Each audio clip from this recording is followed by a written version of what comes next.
Queridas irmãs, queridos irmãos, que a incomparável paz de nosso Senhor e Mestre se faça e permaneça em nós. Nosso estudo bíblico de hoje, baseado no Evangelho segundo Lucas, capítulo 11, versículos 14 a 28, por título: Os judeus acusam a Jesus. Convido-os à leitura e às reflexões. E estava ele expulsando um demônio, o qual era mudo. E aconteceu que, saindo o demônio, o mudo falou, e maravilhou-se a multidão. Mas alguns deles diziam: ele expulsa os demônios por Beelzebul, príncipe dos demônios. E outros, tentando-o, pediam-lhe um sinal do céu. Mas, conhecendo ele os seus pensamentos, disse-lhes: todo o reino dividido contra si mesmo será assolado, e a casa dividida contra si mesma cairá. E se também Satanás está dividido contra si mesmo, como subsistirá o seu reino?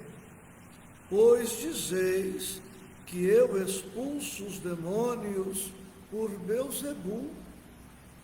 E se eu expulso os demônios por Beelzebul, por quem os expulsam vossos filhos? Eles, pois, serão os vossos juízes. Mas, se eu expulso os demônios pelo dedo de Deus, certamente a vós é chegado o reino de Deus. Quando o valente guarda armado a sua casa, em segurança está tudo quanto tem. Mas, sobrevindo outro mais valente do que ele, e vencendo-o, tira-lhe toda a sua armadura em que confiava e reparte os seus despojos. Quem não é comigo é contra mim, e quem comigo não ajunta, espalha. Quando o espírito imundo tem saído do homem, anda por lugares secos, buscando repouso. Não o achando, diz: tornarei para minha casa de onde saí. E chegando, acha-a varrida e adornada. Então vai e leva consigo outros 7 espíritos piores do que ele, e entrando, habitam ali. Assim, o último estado desse homem é pior do que o primeiro. E aconteceu que, dizendo ele estas coisas, uma mulher dentre a multidão, levantando a voz, lhe disse: bem-aventurado o ventre que te trouxe e os peitos em que mamaste. Mas ele disse: antes, bem-aventurados os que ouvem a palavra de Deus e a guardam. Texto belíssimo, e como tudo em o Evangelho do Mestre, atual e muito necessário. Nesta oportunidade, ligeiras reflexões, dada a disciplina necessária para aqueles que questionam ou duvidam da presença da mediunidade e da doutrina espírita na Bíblia. O versículo 14 nos dá um exemplo maravilhoso de que tanto a mediunidade quanto o espiritismo estão conforme, de acordo com o Evangelho e, portanto, com Jesus. Vemos no versículo 14 que Jesus doutrina um espírito, e este espírito era mudo. Já aí temos muito material, espírito mudo. E após doutrinado este espírito, que se afasta do enfermo, o enfermo se põe a falar. Temos aí um caso de obsessão. Vemos que o espírito, mesmo depois da morte ou desencarnação, continuou doente, no caso, mudo, e obsidiando o encarnado perdeu momentaneamente a capacidade de falar. Estamos diante de uma enfermidade provocada por um processo obsessivo. E isto, ainda nos nossos tempos, é muito frequente. Por esta razão, nem sempre os exames laboratoriais, clínicos, nem sempre os nossos irmãos profissionais da medicina conseguem atinar com um diagnóstico e um tratamento, porque a causa de determinadas enfermidades está radicada no espírito, tanto no espírito desencarnado quanto no espírito encarnado.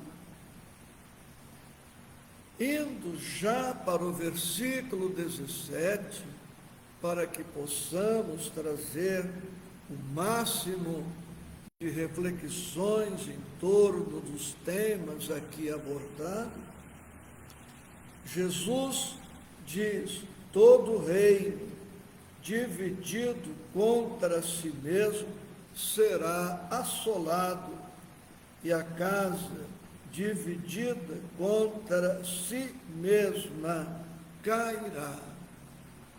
Em outras oportunidades, já algo estudamos sobre isso. como estamos em um centro espírita, fiquemos com o estudo em torno dos nossos centros espíritas. Precisamos reconhecer que os adversários da doutrina espírita ou de uma instituição espírita não são os nossos irmãos católicos, também não são os nossos irmãos das igrejas reformadas, nem os irmãos da Umbanda, da Quimbanda, do Candomblé, da Messiânica, da Seitonoye. Quase sempre os adversários de uma instituição espírita estão dentro dela, por vezes ocupando cargos de direção, de outras vezes ocupando tarefas importantes, até mesmo na mediunidade, adversários do Evangelho, adversários da doutrina espírita, que se mascaram de espírita para, insinuando-se nas instituições, provocarem desequilíbrio, desarmonia, discórdia.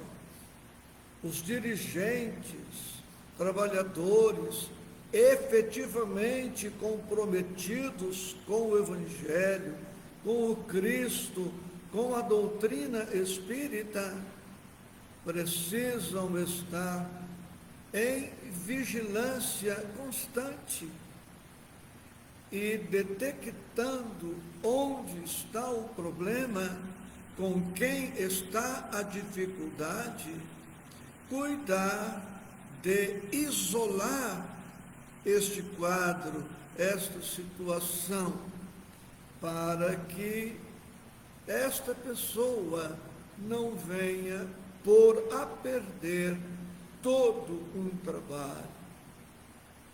É desejável que todos sigam conosco, mas compreendendo que isto nem sempre será possível, precisamos deixar, seguir, sair, partir, deixarmos aqueles que não se afinizam com a proposta instituída em nossa casa. Aqui, em nossa instituição, que não é uma exceção à regra, quantos já passaram por aqui? E, estando entre nós, era um estímulo à perturbação, à rixa, à inveja, ao ciúme, à competição, e faziam intrigas.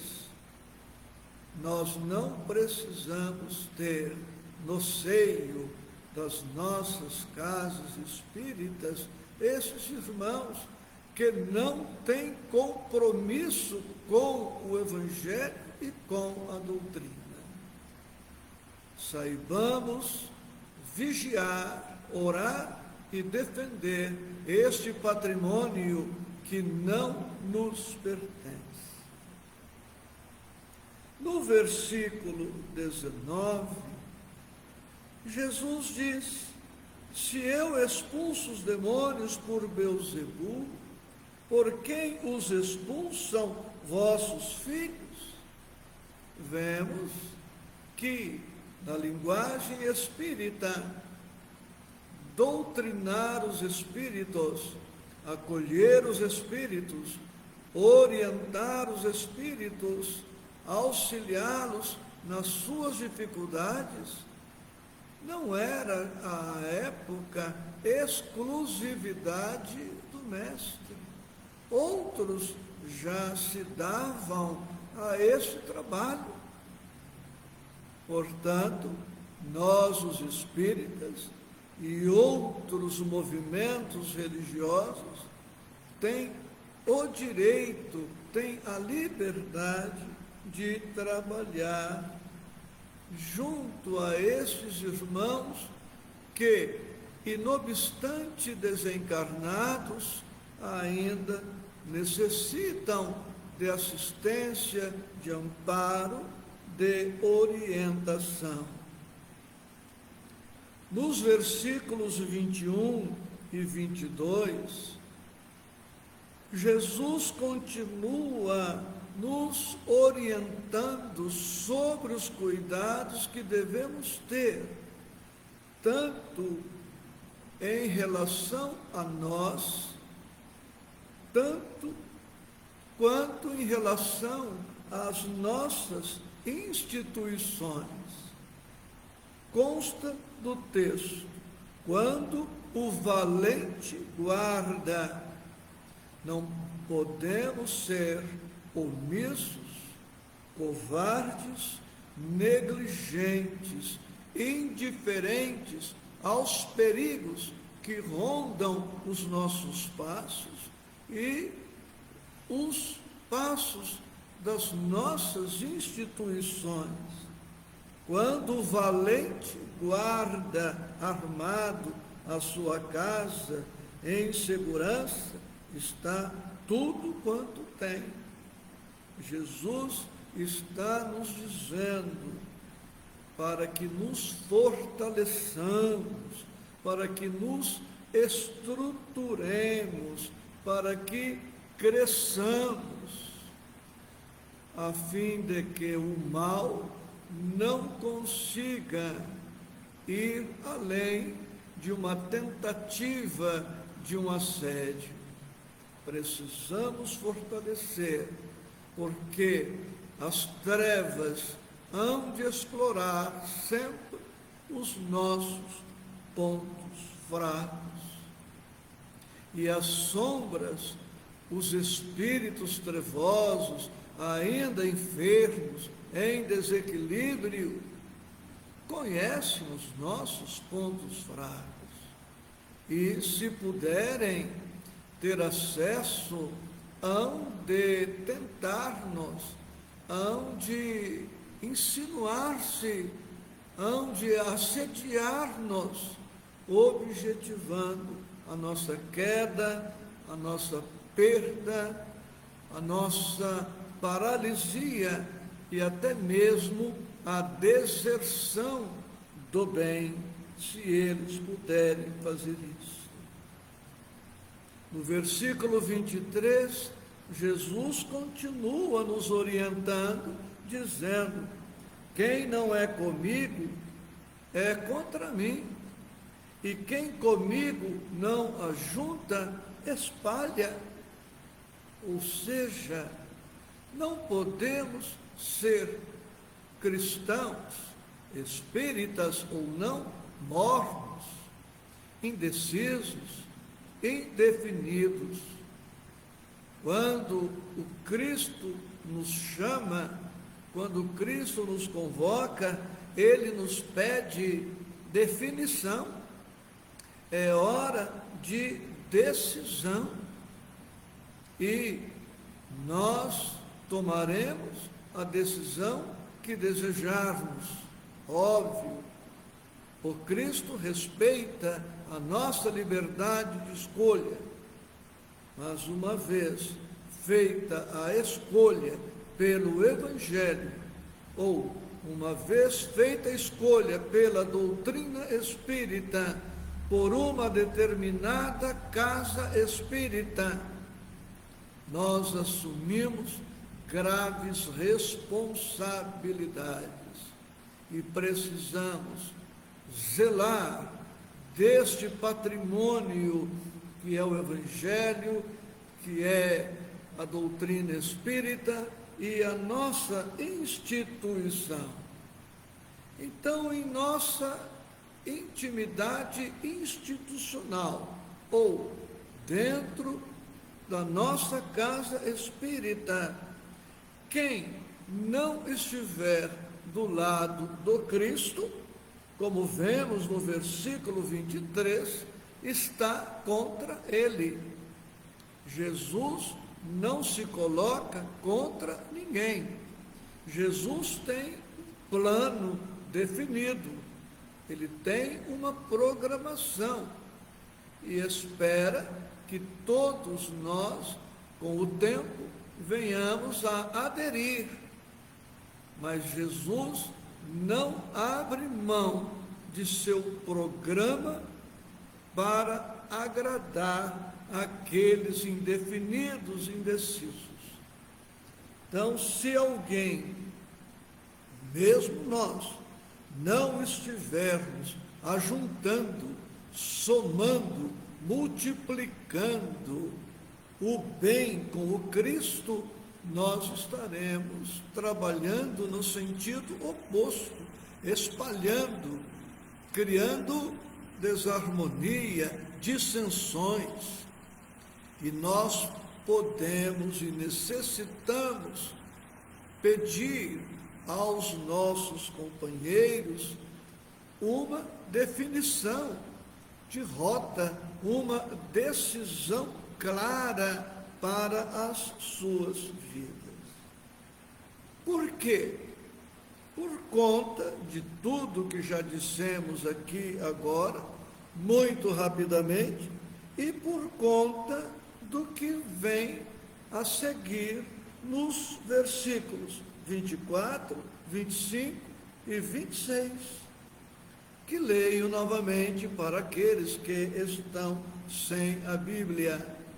Quando o espírito imundo tem saído do homem, anda por lugares secos, buscando repouso. Não o achando, diz: tornarei para minha casa, de onde saí. E chegando, acha-a varrida e adornada. Então vai e leva consigo outros 7 espíritos piores do que ele. Vejam, aqui Jesus já não usa a palavra demônio, usa a palavra espíritos, linguagem espírita. Então vai e leva consigo outros 7 espíritos piores do que ele, e entrando habitam ali. Assim, o último estado desse homem é pior do que o primeiro. Ou seja, uma vez orientado o espírito desencarnado, uma vez assistido o encarnado, que obteve melhoras no que respeita à obsessão, este encarnado, agora curado ou aliviado do processo obsessivo, não pode relaxar na guarda e nos cuidados todos que deve continuar tomando. Porque se o espírito atendido na orientação não se transformou realmente de maneira satisfatória, ele poderá não desistir do processo vingativo, do processo obsessivo, e poderá retornar. O fato, portanto, de alguém obter melhoras no primeiro momento, num tratamento espiritual, não deve levá-lo a considerar-se curado em definitivo, porque os espíritos são atraídos pelas nossas chagas, pelas nossas feridas, pelos nossos vícios, defeitos, imperfeições. E se ainda não curamos esta ou aquela chaga, poderemos continuar vulneráveis, e aquele espírito não suficientemente desperto, ou outros, poderão aproximar-se de nós e reinstalar o processo obsessivo, até que possamos nos considerar efetivamente curados dos nossos vícios, defeitos, imperfeições, feridas. Vai um longo período. Nos versículos 27 e 28, como referência bibliográfica, menciono o livro Pão Nosso, de Emmanuel e Chico, capítulo 70, Elogios. Vemos aqui que uma mulher elogia Maria de Nazaré, que não sabemos se estava presente ou não naquele momento, mas Jesus não se deixa levar por aquele elogio, mesmo o elogio sendo dirigido à sua mãe terrena. Ele não se deixa seduzir, não se deixa levar pela vaidade, pelo orgulho, pelo egoísmo, e ele adverte aquela mulher, advertindo a todos nós. Ele não diz que sua mãe não era uma bem-aventurada, mas ele enfatiza dizendo no versículo 28, antes, bem-aventurados os que ouvem a palavra de Deus e aguardam. Sem dúvida, Maria era uma bem-aventurada, como bem-aventuradas são todas as mães, como bem-aventurados são os pais, os avós, os amigos que nos auxiliam, orientam. Mas Jesus coloca o ouvir o Evangelho e guardá-lo e aplicá-lo na concretude da vida como uma bem-aventurança superior à maternidade, à paternidade ou a qualquer outro título que venhamos a ter. Meditemos nestes pontos todos e façamos o bem, porque Jesus diz no Evangelho, no versículo 20, mas se eu expulso os demônios pelo dedo de Deus, certamente a vós é chegado o reino de Deus. É simples sabermos se estamos próximos do reino de Deus. Basta verificarmos se estamos próximos do bem, se estamos buscando o bem, seja dentro de um templo religioso, seja na intimidade doméstica, na via pública, no comércio, na indústria, em toda parte. A presença do bem em nossas vidas significará a alvorada do reino de Deus em nós.